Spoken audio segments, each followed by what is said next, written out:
We all have moments where our actions, words, or even thoughts seem to betray us, which then leads us to feeling guilty, inadequate, or even ashamed. You might catch yourself thinking, if I were truly a good person, I would have acted another way. Another thought that may go through your mind is, if there wasn't something wrong with me, I wouldn't have these negative thoughts. This is where the problem starts, because you have fallen into the trap of believing that your mistakes or your lapses in judgment reflect who you are at your core.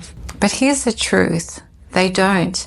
Yes, some of your actions, words and thoughts can be wrong or misguided, but those moments do not define the essence of who you are. It's not as if you're some rotten apple with no chance of growth or change.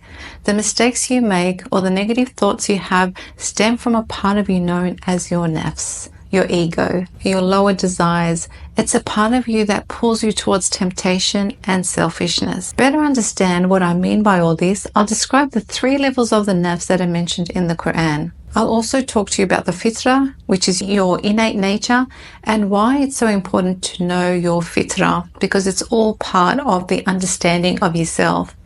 But before that, I want to explain an incident that happened with my psychologist friend. Let's call her Aisha, and one of her clients, let's call her Hanifa. This incident that I will describe to you will help you to understand why you need to know your nafs and how it works with you. Hanifa was really struggling with herself, with her high levels of guilt, shame, and despair, which was impacting her ability to move forward in life. And to help Hanifa get through this, Aisha, the psychologist, reminded Hanifa that she has this entity within her called the nafs. Aisha also reminded Hanifa that her nafs may influence her to say things or to do things that will make her feel uncomfortable, and this could lead to guilt and shame.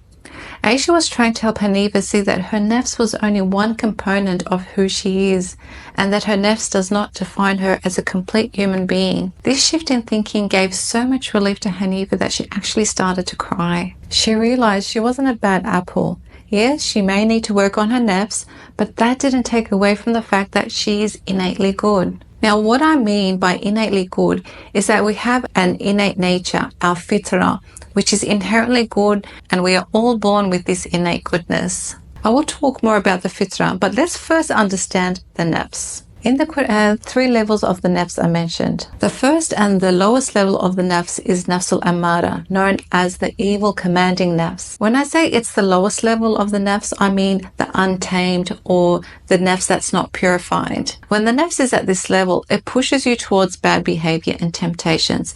It's like the voice inside that says, do whatever you want, even if it's harmful or wrong. It's basically driven by desires like wanting to overindulge, wanting to be the center of attention, seeking instant pleasure, and so on. At this level, you don't really think much about what's right or what's wrong. You just follow what feels good in that moment. You seek instant gratification. Think of it like a car with no brakes. It's out of control and keeps heading towards danger, putting you in danger unless you make a conscious effort to stop it. Now, the second level of the nafs is nafsul lawama, the self-accusing nafs. At this level, you start to become more aware of your actions. You know when you've done something wrong, and you feel regret or guilt for doing that wrong thing. It's like having an inner critic that points out your mistakes and pushes you to do better. Basically, you have a connection with Allah. You know what He expects from you, and you try to do what pleases Him, but you don't always get it right, and you feel guilty for it. That's why it's called the self-accusing nafs, because you're constantly accusing yourself of not being good enough and not doing the right things and not perfecting things. For example, you may try and do your 5 daily prayers on time. You miss your prayer for one of the days and then you feel bad about it.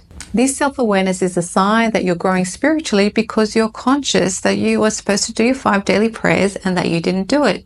So you have this sense of responsibility, this sense of accountability towards Allah subhanahu wa ta'ala. You're starting to reflect on your actions and thinking about what's right and what's wrong. And this is a good thing. This is a good growth. But at this stage, it's common to struggle and slip up. Many of us have experienced this, maybe even daily, where there is a gap between what we know we should be doing and what we actually do. But the key is that you're making an effort to improve, even if you don't always succeed, even if you don't always get it right. Now, the third level of the nafs is nafsul mutmainna, the peaceful nafs.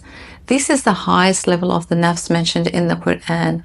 At this stage, you're at peace with yourself because you've aligned your desires with what is right and pleasing to Allah. Your heart is calm because you've trained yourself to resist the pull of harmful temptations, and you find satisfaction in doing good. It's a beautiful place to be. Now, this doesn't mean you never face challenges or temptations, but when you do, you're able to handle them with patience and wisdom. You've built a strong sense of self-control and trust in Allah, and this brings you great peace. People at this level feel a sense of fulfillment and contentment because they've mastered their desires and are living in harmony with their fitrah. They're living in harmony with their purpose, at least most of the time. This is where your fitrah comes into the picture. Your fitrah is the pure, untainted part of who you are. Prophet Muhammad, peace be upon him, said every child is born upon the fitrah. This means we are all born with a natural inclination towards good, towards truth, and an inclination to being a righteous Muslim. Every single human being is upon the fitrah. Sometimes your nafs is not aligned with your fitrah. Even though deep inside you are inclined towards doing good, it does not always shine through. When you do feel disconnected from your true self, it is often because your nafs has clouded your connection with your fitrah. But the important point is, it doesn't change who you really are. Your true self, your fitrah, is always there waiting for you to reconnect. Think of it this way. Just because a person occasionally loses their way on a journey, it doesn't mean that they're off that journey.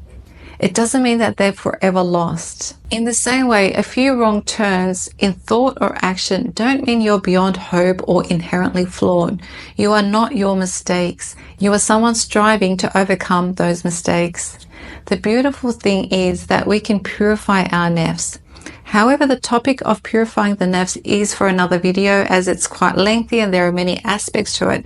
But if you would like me to do a video on how to purify the nafs, please include a comment in the comment section and I'll consider doing one. But the key point I'm making here is that the nafs can be purified. You do not have to be a prisoner to your lower desires. You can transform the nafs from a state where all it wants to do is follow its desires to the nafs which is inclined towards living a good, pious life as instructed by Allah subhanahu wa ta'ala. A purified nafs means alignment with your fitrah, and with this alignment comes great peace. Yes, this journey requires time and effort, but it is possible and it definitely is worth it. So my dear brothers and sisters, remember, you are not your nafs. It is not your identity. At your core, you are good. You just need to let that goodness shine through. May Allah enable us all to purify our nafs. Ameen.